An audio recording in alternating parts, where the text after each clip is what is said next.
Em março de 1953, Joseph Stalin, o homem que manteve a União Soviética sob um domínio implacável durante quase 3 décadas, estava a morrer na sua residência privada. À sua volta, silêncio. Nenhuma única criança estava ao seu lado. Para o homem que moldou o rumo de uma superpotência através do medo, da violência e do controlo absoluto, o fim não chegou em glória, mas sim em isolamento.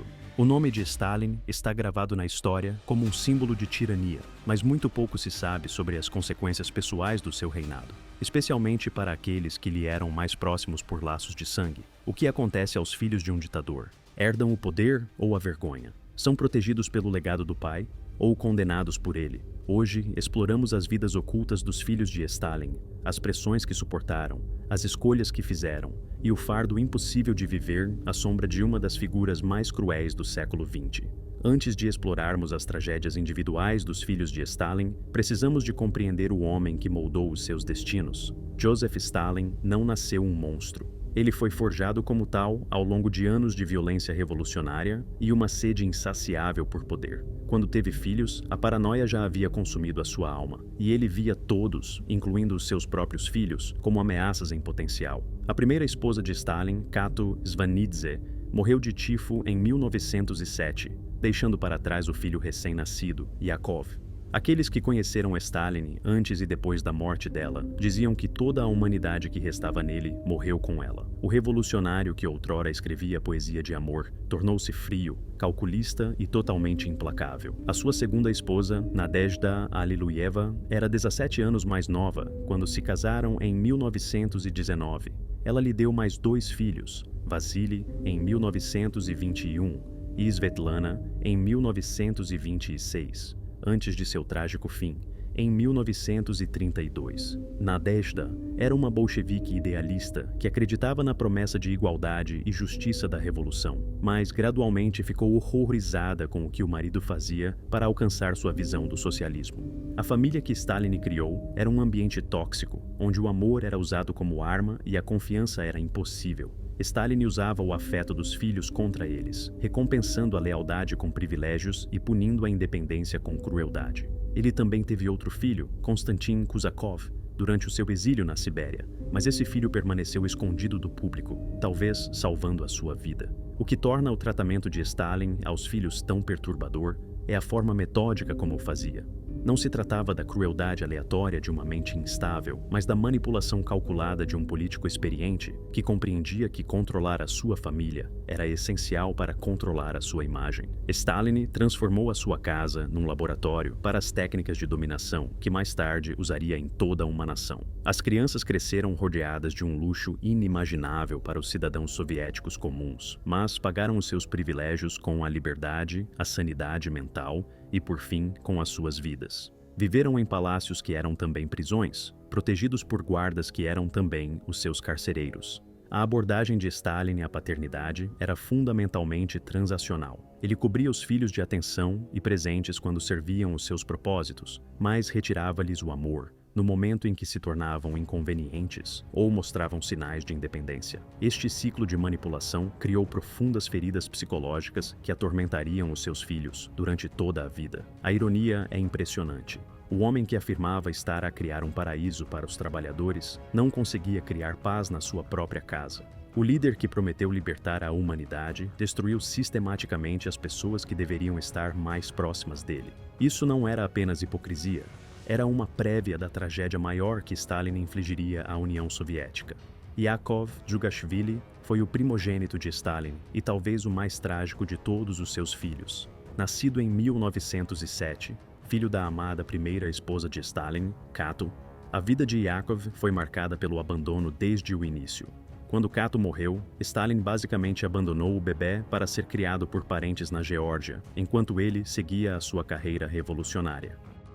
Durante os primeiros 14 anos da sua vida, Yakov mal conheceu o pai.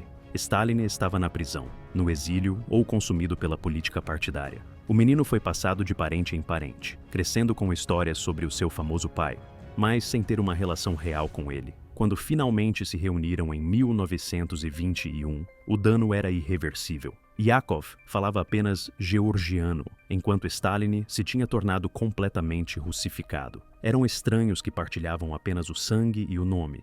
A relação entre pai e filho estava envenenada desde o início. Stalin via Yakov como fraco, emotivo e inadequado para o mundo cruel que estava a criar.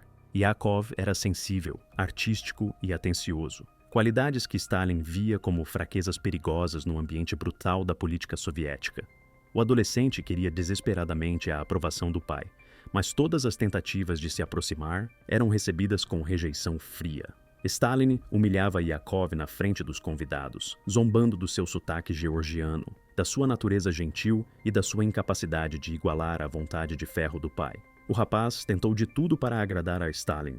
Estudava mais, tentava ser mais agressivo e até tentou mudar a sua aparência para parecer mais russo. Nada funcionava. Stalin parecia ter prazer na dor do filho, como se o sofrimento de Yakov provasse algum ponto sobre força e fraqueza.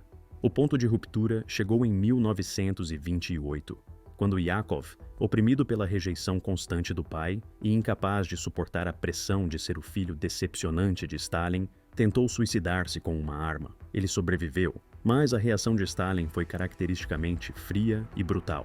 Em vez de mostrar preocupação com o estado mental do filho, ou examinar o seu próprio papel em levar Yakov ao desespero, Stalin ridicularizou-o publicamente. Stalin disse aos seus associados que Yakov nem sequer era capaz de acabar com a própria vida, sugerindo que esse fracasso era apenas mais um exemplo da fraqueza fundamental do seu filho. Isso não foi apenas crueldade, foi uma abdicação completa da responsabilidade paterna. Qualquer pai normal teria ficado horrorizado com o ato desesperado do seu filho e teria procurado compreender e lidar com a dor subjacente. Stalin viu apenas uma oportunidade de demonstrar a sua própria superioridade. Essa tentativa de automutilação não foi apenas um pedido de ajuda, foi o ato desesperado de um jovem que havia sido psicologicamente destruído pelo próprio pai. Yakov tentou de tudo para ganhar o amor de Stalin, estudou muito, filiou-se ao partido e até mudou a aparência para parecer mais russo.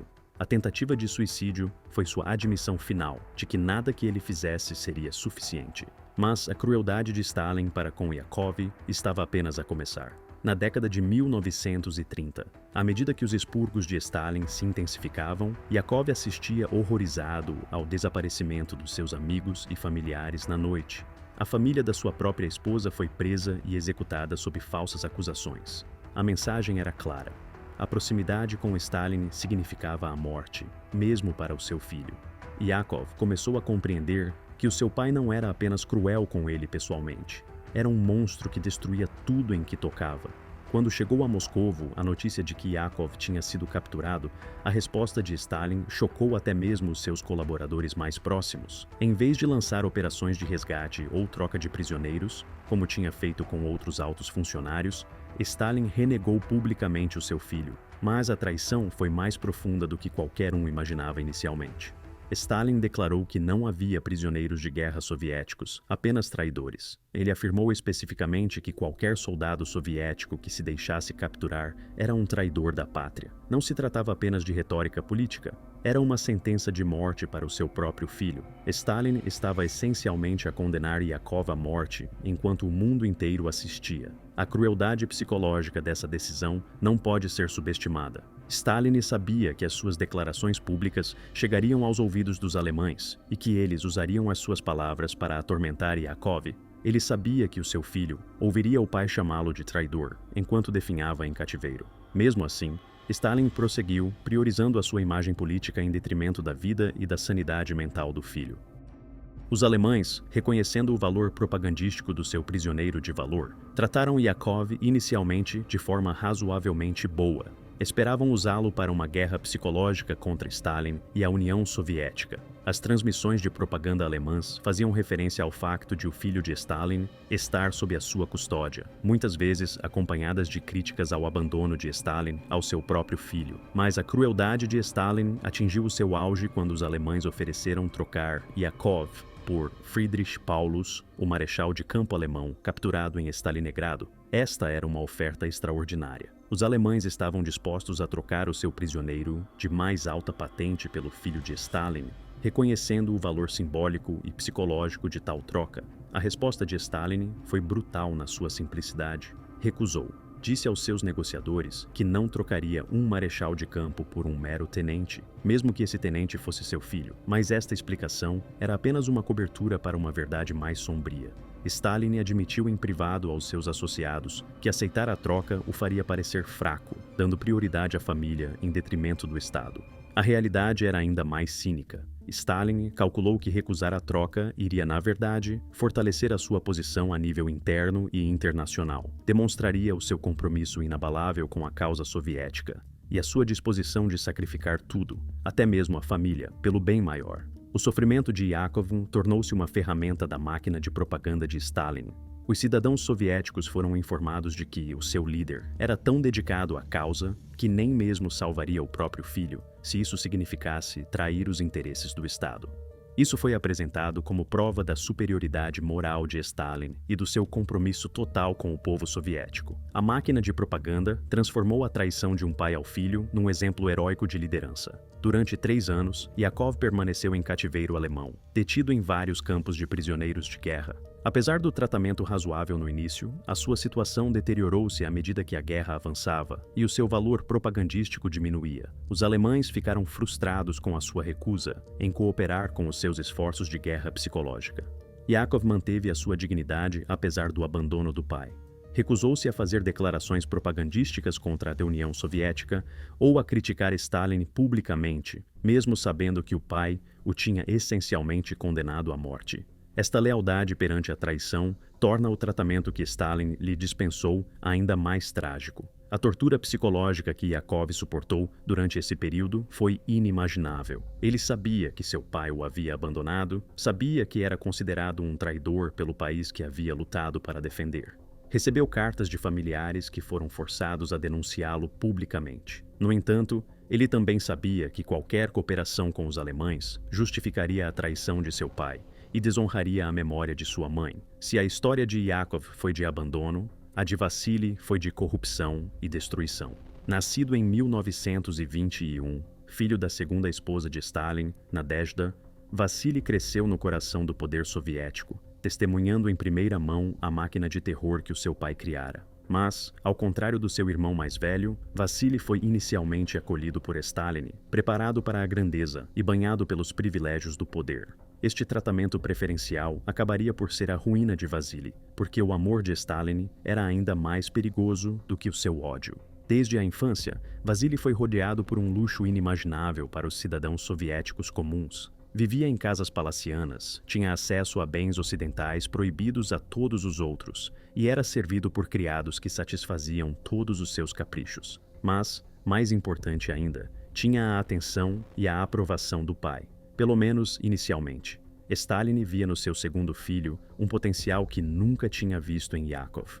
Vassili era carismático, fisicamente forte e aparentemente imune às complexidades morais que atormentavam o seu irmão mais velho. Parecia possuir as qualidades implacáveis que Stalin valorizava e, durante algum tempo, parecia que Stalin tinha encontrado o seu herdeiro. Vassili passou a infância a ver o pai exercer poder absoluto sobre a União Soviética. Participava em cerimônias oficiais, conhecia dignitários estrangeiros e via em primeira mão como o medo e a violência podiam ser usados para controlar milhões de pessoas. Em vez de ficar horrorizado com isso, como Yakov, Vassili parecia fascinado. Stalin incentivou o interesse de Vassili pela aviação, vendo-a como uma atividade apropriadamente masculina e moderna para um futuro líder. Aos 19 anos, Vassili já era piloto da Força Aérea Soviética, e sua ascensão na hierarquia foi meteórica. Seu talento natural como piloto, combinado com a influência do pai e sua personalidade agressiva, fizeram dele uma figura de destaque nos círculos militares. Durante a Segunda Guerra Mundial, Vassili serviu com distinção como piloto de caça e comandante de esquadrão. Ele voou em dezenas de missões de combate, abateu aeronaves inimigas e ganhou o respeito genuíno de seus colegas por sua coragem sob fogo. Ao final da guerra, ele alcançou o posto de coronel e comandava uma autoridade significativa dentro da Força Aérea Soviética. Por um breve período, parecia que Vassili poderia realmente corresponder às expectativas de seu pai. Era um herói de guerra, um piloto habilidoso e um líder carismático que inspirava lealdade nos seus subordinados. Stalin estava genuinamente orgulhoso das conquistas do seu filho e começou a imaginar Vasily desempenhando um papel importante na União Soviética do pós-guerra. Mas o sucesso gerou arrogância, e a arrogância gerou imprudência. Vasily começou a acreditar que a proteção do seu pai o tornava intocável, que a sua posição como filho de Stalin o colocava acima da lei e além das consequências. Essa crença revelar-se-ia fatalmente errada. Os sinais de alerta surgiram no final da década de 1940, quando o comportamento de Vasily se tornou cada vez mais errático e perigoso. Começou a beber muito, não apenas socialmente, mas compulsivamente, usando o álcool para lidar com pressões que não conseguia expressar ou compreender. A sua pilotagem tornou-se imprudente, colocando em risco a sua vida e a dos outros. O seu tratamento dos subordinados tornou-se brutal, refletindo a crueldade casual que aprendera com o pai. Mais preocupante era o crescente envolvimento de Vasily em corrupção e abuso de poder. Ele usava a sua posição para obter bens de luxo, dava festas extravagantes usando recursos do Estado e começou a cercar-se de bajuladores e criminosos que alimentavam o seu ego enquanto exploravam a sua proteção. Stalin, que inicialmente se orgulhava das conquistas militares do filho, começou a ver Vasily como um peso. O tratamento preferencial cessou, substituído por uma fria desaprovação e, por fim, hostilidade declarada. Mas o mal já estava feito. Vasily tinha sido criado a acreditar que o poder era seu por direito, e não conseguia entender por que o pai de repente lhe retirou o apoio. A morte de Nadezhda Alliluyeva, em novembro de 1932, causou um choque na família Stalin que repercutiria por décadas. Oficialmente, ela morreu de doença, mas todos os próximos da família sabiam a verdade. Ela tinha tirado a própria vida, levada ao desespero pela crueldade do marido e pelos horrores que testemunhou à sua volta. Vasily tinha apenas 11 anos quando a mãe morreu, idade suficiente para compreender que algo terrível tinha acontecido, mas demasiado jovem para compreender todas as implicações. O que ele compreendeu foi que o pai era, de alguma forma, responsável, e esse conhecimento envenenou a relação entre os dois para sempre. O ato final de Nadezhda não foi apenas um desespero pessoal, foi uma acusação direta ao caráter de Stalin. Ela deixou uma carta detalhando as crueldades do marido e sua incapacidade de continuar vivendo, sabendo o que ele estava fazendo ao país. Stalin destruiu a carta, mas o dano já estava feito. Para Vasily, a morte da mãe tornou-se uma fonte de culpa e raiva para toda a vida. Ele culpava-se por não a ter protegido, culpava o pai por levá-la ao desespero e culpava o sistema que tornara tal tragédia inevitável. Essa culpa manifestava-se num comportamento cada vez mais autodestrutivo. À medida que Vasily crescia, o seu alcoolismo tornou-se lendário, mesmo para os padrões soviéticos. Ele desaparecia por dias a fio, envolvendo-se em acessos de raiva alcoólica que aterrorizavam os seus subordinados e envergonhavam o pai. Mas o álcool não era apenas uma fuga, era a maneira de Vasily entorpecer a dor de saber que a sua família tinha sido construída com sangue e mentiras. Stalin observava a deterioração do seu filho com repulsa crescente. O homem que outrora se orgulhava das conquistas de Vasily agora via apenas fraqueza e fracasso. A relação entre os dois tornou-se um ciclo de reconciliação e rejeição, com Stalin alternando entre tentar reformar o filho e desistir em frustração. No início da década de 1950, Vasily tinha se tornado um embaraço público. O seu alcoolismo era do conhecimento geral nos círculos do partido, e o seu comportamento errático estava a minar a imagem de controlo e competência cuidadosamente cultivada por Stalin. A ruptura final aconteceu quando Vasily, num acesso de raiva alcoólica, criticou publicamente as políticas do pai e acusou-o de ser responsável pela morte da mãe. Para Stalin, esta foi a traição definitiva. Não apenas oposição política, mas humilhação pessoal por parte do seu próprio filho. De todos os filhos de Stalin, Svetlana Alliluyeva parecia ter a melhor hipótese de ter uma vida normal. Nascida em 1926, era a única filha de Stalin e, inicialmente, a menina dos olhos do pai. Stalin chamava-lhe passarinha e cobria-a de carinho, que negava aos filhos. Mas mesmo o amor de Stalin era venenoso, e Svetlana aprenderia que ser a filha favorita de um ditador era talvez o destino mais cruel de todos. Desde a infância, Svetlana foi mantida sob vigilância constante, disfarçada de proteção. Todos os seus movimentos eram monitorados por guarda-costas que se reportavam a Stalin, as suas conversas eram gravadas, e as suas amizades eram cuidadosamente examinadas. Ela não podia fazer amigos, ler um livro ou expressar uma opinião sem o conhecimento e a aprovação implícita de Stalin. A ilusão de normalidade era cuidadosamente mantida. Svetlana frequentava escolas regulares, participava em organizações juvenis e era incentivada a seguir os seus interesses pela literatura e pelas línguas. Mas por trás dessa fachada de infância normal, escondia-se a realidade do controlo absoluto. Stalin usava o amor e a confiança da filha como ferramentas de manipulação, recompensando a obediência com carinho e punindo a independência com a retirada da sua atenção. À medida que Svetlana entrava na adolescência, o controle de Stalin tornava-se cada vez mais sufocante e possessivo. Ele monitorava a sua correspondência, interrogava os professores sobre o seu comportamento e deixava claro que o seu principal objetivo era servir como um símbolo do seu lado paterno para fins de propaganda. A mídia soviética publicava regularmente histórias sobre Stalin, o pai amoroso, usando a aparente felicidade de Svetlana como prova de seu lado humano. Mas Svetlana estava começando a entender a verdadeira natureza de sua situação. Ela viu seu meio-irmão Yakov ser abandonado para morrer em cativeiro, testemunhou a destruição de Vassili pelo alcoolismo e gradualmente percebeu que o amor de seu pai tinha um preço terrível, a submissão completa à sua vontade. O primeiro grande conflito surgiu em 1942, quando Svetlana, de 16 anos, se apaixonou por Alexei Kapler, um cineasta e escritor judeu de 40 anos. O relacionamento era inocente para a maioria dos padrões.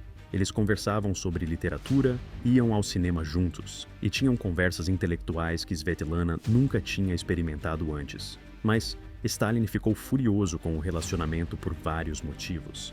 Kapler era judeu, e apesar de condenar publicamente o antissemitismo, Stalin nutria profundos preconceitos contra os judeus.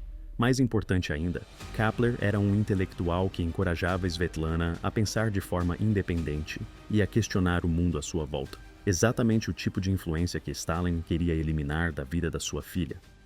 A resposta de Stalin foi caracteristicamente extrema e brutal. Mandou prender Kapler sob falsas acusações de espionagem e condenou-o a 10 anos no Gulag. Quando Svetlana protestou e exigiu saber por que razão o seu amigo tinha sido preso, Stalin deixou bem claro que qualquer pessoa de quem ela gostasse poderia sofrer o mesmo destino. Não se tratava apenas de um castigo, mas de uma lição cuidadosamente calculada sobre o controle absoluto. Stalin estava a ensinar a sua filha que o seu amor era perigoso para aqueles que o recebiam, que se importar com alguém era o mesmo que assinar a sua sentença de morte. A mensagem era inequívoca: se queres proteger as pessoas que amas, não ames ninguém além de mim.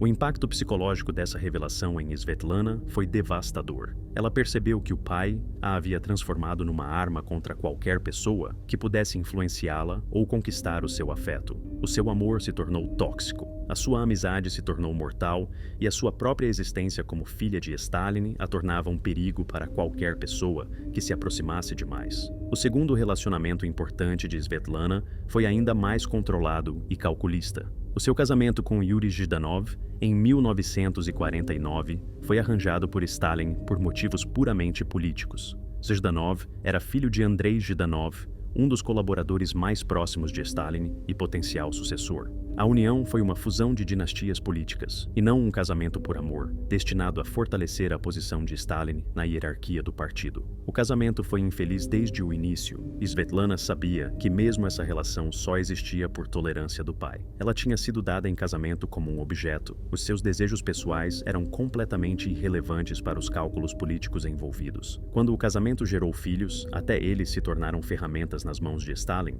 netos que podiam ser usados para garantir a obediência contínua de Svetlana. Mas a verdadeira tragédia de Svetlana não era apenas pessoal, era intelectual e espiritual. Ela era uma escritora e pensadora talentosa, com uma curiosidade natural pelo mundo, além da União Soviética. Falava várias línguas, lia vorazmente e possuía uma mente analítica que poderia ter dado contribuições significativas à literatura ou à academia. Em vez disso, os seus talentos foram constantemente reprimidos e redirecionados para servir os propósitos do pai. Ela foi forçada a escrever artigos de propaganda elogiando as conquistas de Stalin, enquanto lhe era negada a oportunidade de perseguir os seus próprios interesses criativos. A sua inteligência era vista como uma ameaça, em vez de um trunfo, algo a ser controlado, em vez de cultivado. Ao atingir a idade adulta, Svetlana começou a compreender toda a dimensão dos crimes do pai. Vivendo no centro do poder soviético, testemunhou os expurgos, viu o medo nos olhos das pessoas quando interagiam com ela e gradualmente percebeu que a sua posição privilegiada era construída sobre o sofrimento de milhões de pessoas inocentes.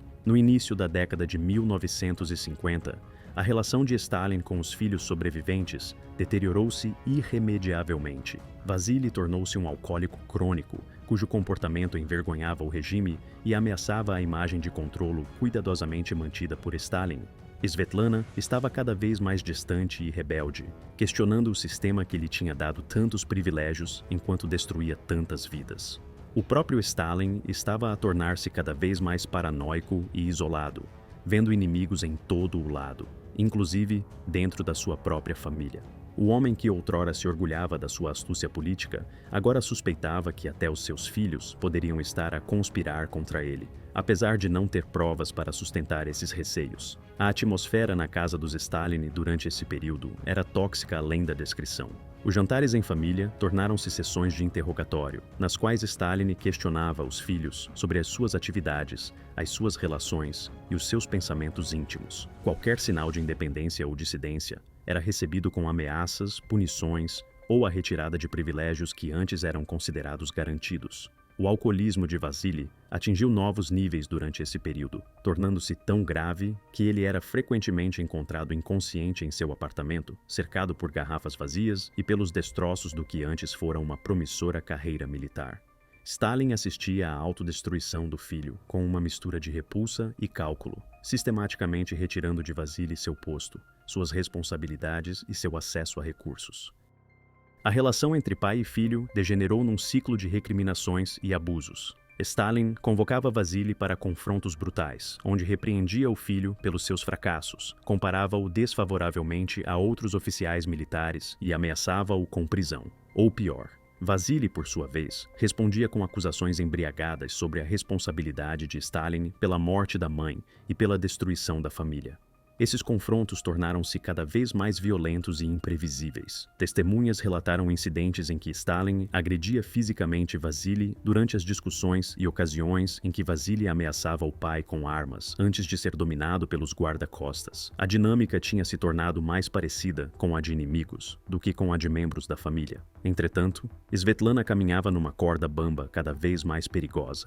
Ela tinha de manter a aparência de lealdade e obediência, enquanto secretamente nutria um ódio crescente pelo pai e por tudo o que ele representava. Ela tinha aprendido a esconder os seus verdadeiros pensamentos e sentimentos por trás de uma máscara de filha obediente, mas a tensão estava a tornar-se insuportável. As suspeitas de Stalin sobre Svetlana eram mais súbitas, mas igualmente perigosas. Ele tinha começado a questionar a sua lealdade, a monitorizar a sua correspondência mais de perto e a restringir os seus movimentos sob o pretexto de proteção. Ele sentia que ela estava a esconder-lhe segredos e, no mundo de Stalin, segredos eram equivalentes à traição. A paranoia estendeu-se ao tratamento que Stalin dispensava aos seus netos, os filhos de Vasily e os filhos de Svetlana do seu casamento arranjado. Stalin via-os com o mesmo olhar suspeito que aplicava a todos os outros, vendo neles potenciais ameaças ou ferramentas de manipulação, em vez de crianças inocentes que mereciam amor e proteção. Durante este período, Stalin também se tornou cada vez mais obcecado com o seu legado e com a forma como a história o julgaria. Passava horas a rever documentos, a reescrever histórias oficiais e a planear monumentos para si próprio. Mas também estava plenamente consciente de que os seus filhos representavam ameaças potenciais à sua mitologia, cuidadosamente construída. A morte de Yakov em cativeiro alemão tinha sido bem sucedida como sacrifício heróico, mas o alcoolismo de Vasily e a crescente independência de Svetlana representavam ameaças contínuas à imagem de Stalin como pai e líder soviético perfeito. Ele começou a considerar medidas mais drásticas para controlar ou eliminar esses riscos. O confronto final aconteceu no início de 1953. Poucos meses antes da morte de Stalin, Vassili, num momento de honestidade alcoólica, acusou o pai de ser um assassino que destruíra tudo em que tocava, incluindo a própria família. A resposta de Stalin foi ordenar a prisão imediata de Vassili, mas antes que isso pudesse ser executado, ele sofreu um derrame que o levaria à morte em poucos dias. Enquanto Stalin agonizava em março de 1953, cercado por subordinados assustados e médicos bajuladores, seus filhos estavam notavelmente ausentes. Vassili estava bêbado demais para ser chamado, e Svetlana foi mantida afastada por funcionários do partido que não confiavam em seu estado emocional ou em suas possíveis reações à morte do pai. O homem que governou mais de 200 milhões de pessoas morreu essencialmente sozinho, abandonado pela família que destruiu sistematicamente ao longo de décadas de manipulação, traição e crueldade. A morte de Stalin em março de 1953 não trouxe liberdade aos seus filhos. Trouxe um tipo diferente de prisão. Eles não estavam mais protegidos pelo poder do pai, mas ainda estavam marcados pelos crimes dele. O establishment soviético via-os com suspeita e medo, sem saber se eles tentariam reivindicar o legado do pai ou se buscariam vingança pelo tratamento que receberam. A nova liderança enfrentava um problema delicado. O que fazer com os filhos sobreviventes de Stalin? Mantê-los por perto arriscava criar pontos focais para os partidários de Stalin, que poderiam se opor às políticas do novo regime. Mas eliminá-los completamente seria muito óbvio e poderia criar mártires. A solução foi uma campanha cuidadosa de marginalização e controlo. O destino de Vassili foi selado poucos meses após a morte do pai. Já desacreditado por anos de alcoolismo e comportamento errático, ele era o alvo mais fácil para a nova liderança. Em abril de 1953, apenas um mês após a morte de Stalin, Vassili foi preso sob a acusação de agitação antissoviética e abuso de poder. As acusações eram em grande parte fabricadas, reunidas a partir de anos de queixas sobre o comportamento de Vassili e as suas explosões alcoólicas contra funcionários do partido. Mas elas serviram ao seu propósito, remover uma lembrança potencialmente embaraçosa dos fracassos pessoais de Stalin e enviar uma mensagem clara de que os filhos de Stalin não receberiam proteção especial. A prisão de Vassili foi conduzida com humilhação deliberada. Ele foi levado do seu apartamento no meio da noite, ainda bêbado e quase inconsciente. O homem que outrora comandara esquadrões de caças e fora celebrado como herói de guerra foi arrastado como um criminoso comum, com as suas condecorações militares retiradas e a sua reputação destruída. O julgamento foi uma conclusão previsível, conduzido em segredo com resultados predeterminados. Vassili foi condenado a 8 anos de prisão e exílio interno, seguidos de banimento permanente de Moscovo e de outras grandes cidades. Passaria os 8 anos seguintes em várias prisões e campos de trabalho, esquecido pelo regime que outrora o tinha celebrado. A vida na prisão foi... O destino de Vassili foi selado poucos meses após a morte do pai. Já desacreditado por anos de alcoolismo e comportamento errático, ele era o alvo mais fácil para a nova liderança. Em abril de 1953, apenas um mês após a morte de Stalin, Vassili foi preso sob a acusação de agitação antissoviética e abuso de poder. As acusações eram em grande parte fabricadas, reunidas a partir de anos de queixas sobre o comportamento de Vassili e as suas explosões alcoólicas contra funcionários do partido. Mas elas serviram ao seu propósito, remover uma lembrança potencialmente embaraçosa dos fracassos pessoais de Stalin e enviar uma mensagem clara de que os filhos de Stalin não receberiam proteção especial. A prisão de Vassili foi conduzida com humilhação deliberada. Ele foi levado do seu apartamento no meio da noite, ainda bêbado e quase inconsciente.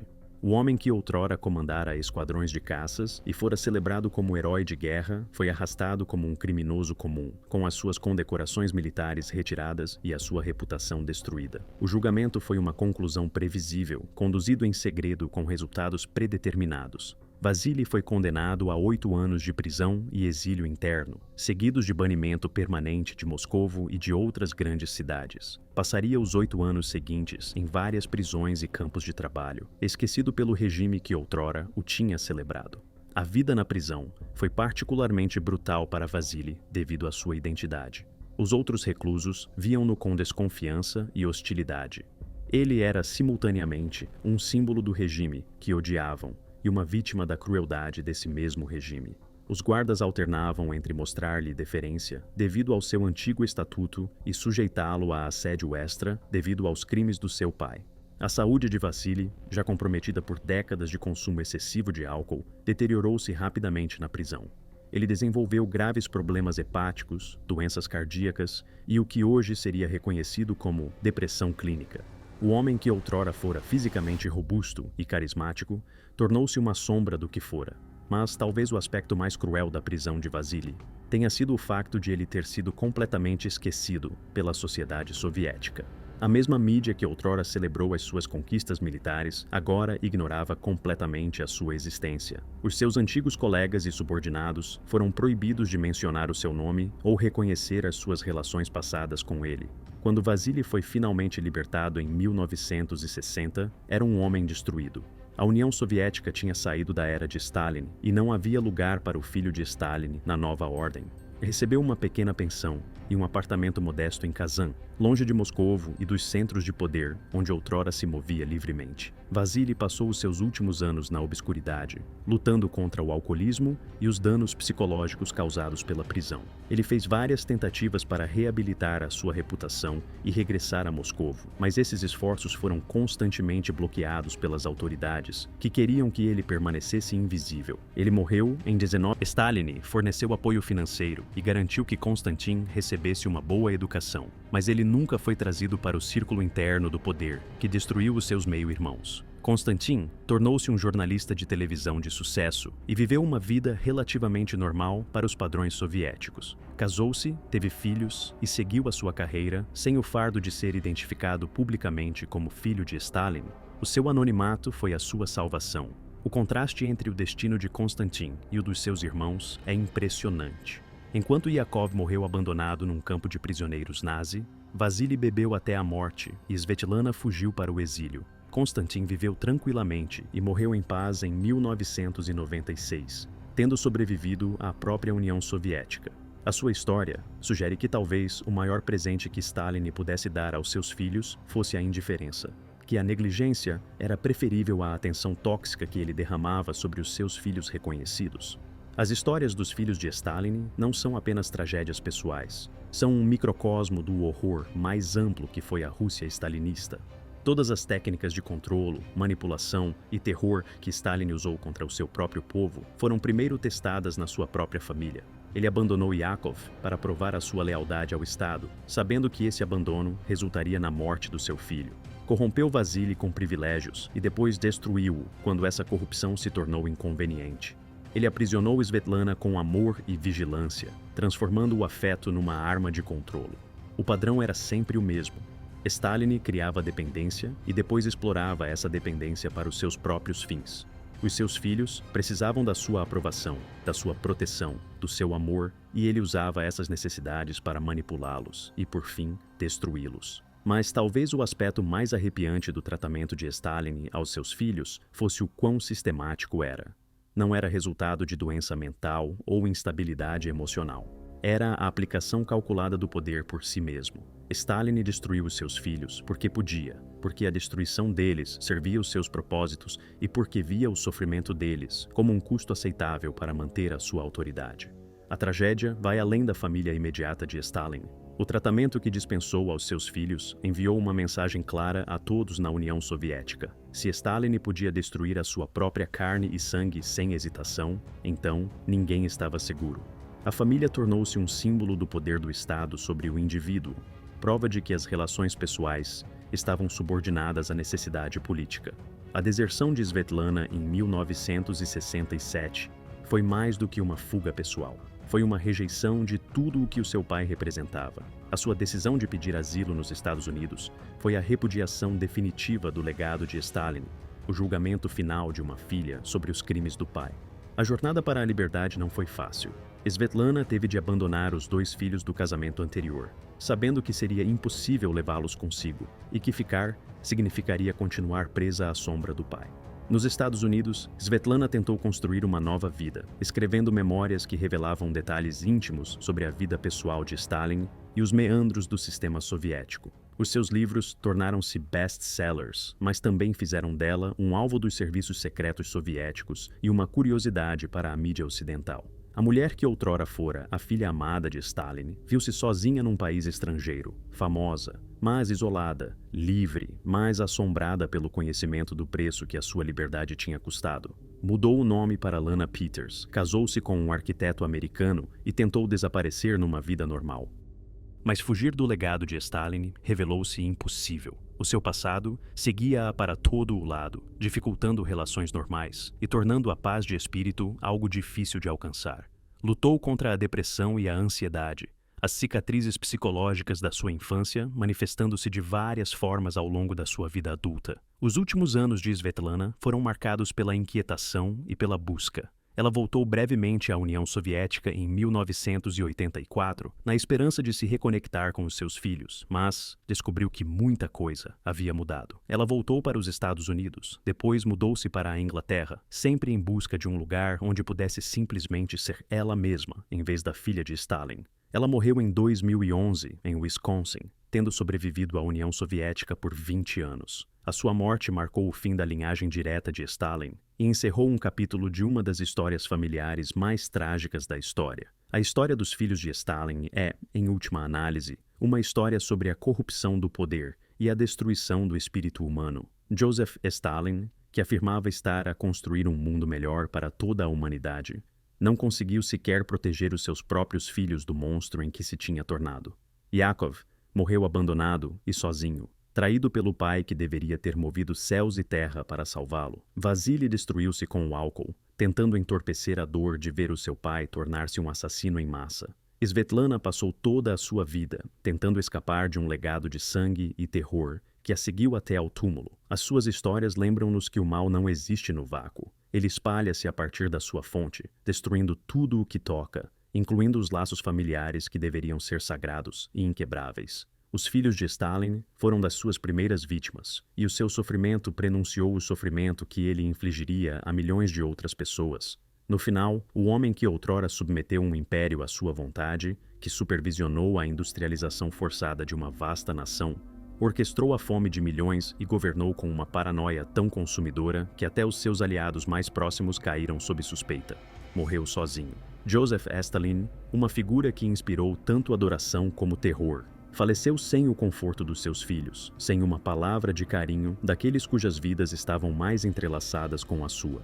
O silêncio no seu leito de morte ecoou uma verdade mais profunda, que, apesar de todo o seu poder, ele se tinha tornado um estranho para a sua própria família, temido, odiado e, por fim, abandonado. Talvez fosse o único fim possível para um homem que sistematicamente destruiu os laços humanos que nos unem uns aos outros.